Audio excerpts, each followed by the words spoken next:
विनोद सोमनाथ चौधरींकडे कानबाई मातेचा उत्सव उत्साहात साजरी।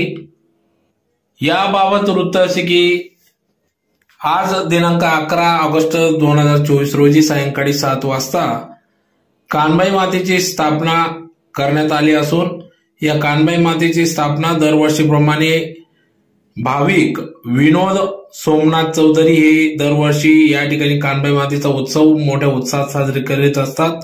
त्यातलाच एक भाग म्हणून आज कानबाई मातेचा उत्सवानिमित्त या ठिकाणी कानबाई मातेची स्थापना करून या ठिकाणी दर्शनाचा कार्यक्रम या ठिकाणी पार पडला, ज्यात प्रामुख्याने धुळे शहरातील भगामोहन नगर वखारकर नगर जवळ असलेल्या प्लॉट नंबर 20 या ठिकाणी राहत असलेले भाविक श्री विनोद सोमनाथ चौधरी हे दरवर्षी सालाबादाप्रमाणे कानबाई मातेचा उत्सव मोठ्या उत्साहात साजरी करीत असतात। त्यानिमित्ताने या ठिकाणी शेकडोच्या संख्येने या ठिकाणी भाविक कानबाई मातेचं दर्शन घेऊन या ठिकाणी महाप्रसादाचा देखील लाभ घेत असतात।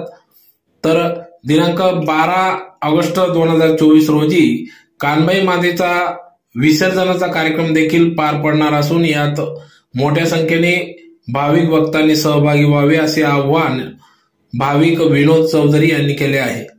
तर या कार्यक्रमाप्रसंगी या कार्यक्रमासाठी भाविक निमंत्रक श्री विनोद सोमनाथ चौधरी, श्री संजय सोनू चौधरी, राजेश सोमनाथ चौधरी, चिरंजीव निखिल विनोद चौधरी, सतीश सोमनाथ चौधरी, चिरंजीव देवेंद्र विनोद चौधरी, चिरंजीव ऋषिकेश राजेश चौधरी, चिरंजीव नितेश राजेश चौधरी, चिरंजीव श्लोक सतीश चौधरी यांनी या कार्यक्रमासाठी अथक परिश्रम घेतले। तर यावेळेस संपूर्ण चौधरी परिवार या ठिकाणी एकत्र येत दरवर्षी या कानबाई मातेच्या उत्सवात सहभागी होत असतात। तर यावेळी या प्रसंगी या ठिकाणी धुळे शहरातील अनेक सामाजिक कार्यकर्ते, विविध पक्ष संघटनांचे पदाधिकारी यांनी या ठिकाणी उपस्थिती देऊन श्री कानबाई मातेचं दर्शन घेऊन या महाप्रसादाचा लाभ घेतला।